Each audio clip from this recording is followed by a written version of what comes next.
নমস্কার, কেমন আছেন সবাই? আশা করি ভালো আছেন আর আমিও খুব ভালো আছি। আর একটি নতুন ব্লগ নিয়ে চলে আসলাম আপনাদের জন্য। আগেই আপনাদের জানাই রাখি পূর্ণিমার অনেক অনেক শুভেচ্ছা। আমার সকল ভাই বোনদের অনেক অনেক ভালোবাসা। আজ সকাল সকালই স্নানটা সেরে নিয়েছি, যাব এক জায়গায়। হ্যাঁ, আজকে রাখি পূর্ণিমা আর আমার মামার বাড়ি আজকে নারায়ণ পুজো। প্রত্যেকবার রাখি পূর্ণিমাতেই আমার মামার বাড়িতে এই পুজোটা হয় আর আমরা খুব মজা করি। সেখানেই আজকে যাব, তাই একটু রেডি হচ্ছি। সাজগোজটা একটু হালকা পাতলার মধ্যেই রাখবো। সাজতে আমি আগাগোড়াই ভালোবাসি, কিন্তু দিনের বেলা যেহেতু সাজ, একটু হালকা পাতলা করাই ভালো। দেখুন, আমি কিন্তু একদম নর্মালভাবেই নিজেকে রেডি করলাম। আর আজকে এই 3 পিসটা আমি প্রথমবার পরলাম। মামামকে ঘুম পাতিয়েই আমি এদিকে রেডি হতে এসেছিলাম। দেখুন, ও উঠে গেছে, এসে এখন এখানে দুষ্টু শুরু করেছে। কথা বলতে বলতে এদিকে আমিও রেডি হয়ে গেছি, ব্যাগও গোছাতে হবে। চলুন এবার মামামকেও রেডি করিয়ে নিই আর ব্যাগটাও গুছিয়ে নিই। এখন কোথাও গেলে আর কিছু না নিই, একটা বড় ব্যাগ নিতে হয়, আর সেই ব্যাগের মধ্যে আমার মামামের সব জিনিস নিয়ে নিয়েছি, প্রয়োজনীয় জিনিস, আর তার সঙ্গে রাখি। এটার মধ্যে মামামের লাঞ্চ আছে, যেটা আমি এখান থেকেই তৈরি করে নিয়ে যাচ্ছি। বাড়িতে তো আজকে মারাও মামা বাড়িতেই যাবে, তাই আবার ওখানে গিয়ে তৈরি করব। তাই ভাবলাম বাড়ি থেকেই তৈরি করে নিয়ে যাই, ঝামেলাটা একটু কম হবে। আর নিয়েছি কিছু রাখি, আজকে যেহেতু রাখি, ভাইদের রাখি পরাবো, সেই কারণেই কয়েকটা রাখি নিয়ে নিয়েছি। সব কিছুই তো নেওয়া হলো, আর কি বাকি আছে সেটাই দেখতে হবে। দেখুন, ভুলে গেছি ছাতাটা নিতে। কথায় আছে না, শীতের কাঁথা আর বর্ষার ছাতা কোনো সময় হাতছাড়া করতে নেই। আর এখন যা চটচট করে বৃষ্টি চলে আসছে, আর মামাম যেহেতু সতেই থাকবে, তাই ছাতাটা নিয়ে নিলাম। আর এইটা হলো আমার ফুল লুক। কেমন লাগছে বন্ধুরা কমেন্টে জানাবেন। 3 পিসটা আজকে নতুন ভাঙলাম। আজকে যেহেতু রাখি পূর্ণিমা আর ভাইদের রাখি পরাবো, সেই কারণে একটা নতুন বস্ত্রই পরলাম। কেমন লাগছে আমাকে কমেন্টে জানাবেন। চলুন এবার বেরানো যাক। ওইদিকে বাবা এসে পড়েছে। বেরিয়েই চলে আসলাম মিষ্টির দোকানে। কিছুটা মিষ্টি নিয়ে নিলাম, আর ভাইদের জন্য নিয়ে নিলাম চকলেট। যেহেতু রাখি, আজকে মিষ্টির দোকানে না খুব ভিড় ছিল, তার মধ্যেই ঠেলাঠেলি করে মিষ্টিটা নিতে হলো। তারপরেই দেখুন নিতে চলে এসেছি চকলেট নিয়ে বাড়িতে চলে আসলাম।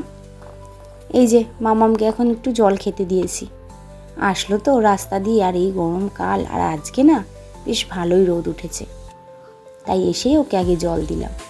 আর এদিকে আমার বাবার কাণ্ড দেখুন, ওকে বসেছে এখন রাখি পরাতে। কোথায় ও রাখি পরাবে, সে না আমার বাবাই পরাচ্ছে। বাবার কথা, ও এখন ছোট, ও কি রাখি পরাবে, আমিই ওকে পরিয়ে দিই। যাই হোক, দুজনেই এখন বাচ্চা হয়ে গেছে।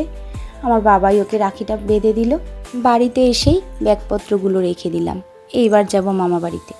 আমি না অনেকটাই লেট। চলুন দেখি ওই দিকের কী অবস্থা। সকাল সকাল তো মনে হয় পুজো হয়ে গেছে। দেখুন, যা ভেবেছিলাম তাই, পুজো কিন্তু কমপ্লিট। আমি অনেকটা লেটেই এসছি। আমার দিদিরা, মাসিরা সবাই মিলে এখন প্রসাদ বিতরণের জন্য এইদিকে দেখুন সব কিছু করছে। আজকে সবাই এসেছে, সবার সঙ্গে দেখা হবে, কথা হবে, আর অনেক মজাও হবে। এরই ফাঁকে ভাইদের কিন্তু রাখিটাও পরিয়ে নিতে হবে। এই একটা দিন বাড়িতে অনেক লোকজন হয়, কি ভালো লাগে না? মামার কথা মতো বাড়িতে যত লোকজনের পায়ের ধুলি পড়বে তত নাকি ভালো। তাই মামা এই দিনটার আয়োজন করে যেন বাড়িতে অনেক লোকজনের পায়ের ধুলো পড়ে। দেখুন প্রসাদে কত কিছু ছিল, পোলাও, আলুর দম, এটা পায়েস, মিষ্টিও আছে। এই দেখুন মিষ্টি, পায়েস, তার সঙ্গে আছে চাটনি, আর আছে নারায়ণের প্রধান প্রসাদ সেন্নি, যেটা ছাড়া নারায়ণের পুজো অসম্পূর্ণ। এই দেখুন একটা প্রসাদের থালি, এরম এক একটা গামলা আসছে আর নিমিষে শেষ হয়ে যাচ্ছে। তাহলে কত মানুষের পায়ের ধুলো আজকে মামা বাড়িতে পড়েছে। এটাই তো মজা আর আনন্দ। দেখুন কত মানুষ এক জায়গায় হয়েছে, খুব ভালো লাগে জানেন তো এই দিনটা মামা বাড়িতে যেতে। এই দেখুন আমার ছোট্ট ভাইকে সবার প্রথমে রাখিটা পরালাম। এটা হলো আমার ছোট্ট ভাই, মানে আমার ছোট মামার ছেলে। তারপরে এই বাড়িতে চলে এসেছি আমার ভাইকে রাখিটা পরাতে, পরিয়ে দিয়েছি। আর ও আমাকে একটা সুন্দর গিফটও দিয়েছে, মানে কুর্তি, আর এই রাখিটা বাবা এনে রেখেছিল ভাইয়ের জন্য। আর এখানে এসে আমার ছুটি, মা লেগে পড়েছে মায়ের কাজে, মানে মাম্মামকে খাওয়াতে। তারপরেই চলে আসলো আমার আর এক ভাই, তাকেও রাখিটা বেঁধে নিলাম। জানেন তো এবার মনটা খুব খারাপ, আর এক ভাইকে আমি রাখি পরাতে পারিনি, সে তার কাজে ব্যস্ত। যাই হোক, সামনে বছরই হবে। এই হলো আমার গিফট। ওই বাড়ি থেকে খেয়ে দিয়ে বাড়ি চলে এসেছি।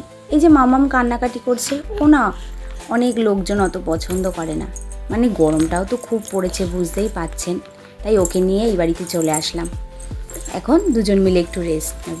কেমন লাগলো বন্ধুরা আমার আজকে এই ছোট্ট ব্লগটা, কমেন্ট বক্সে জানিয়ে যাবেন। আজ তবে আসি, দেখা হচ্ছে নতুন একটা ব্লগে।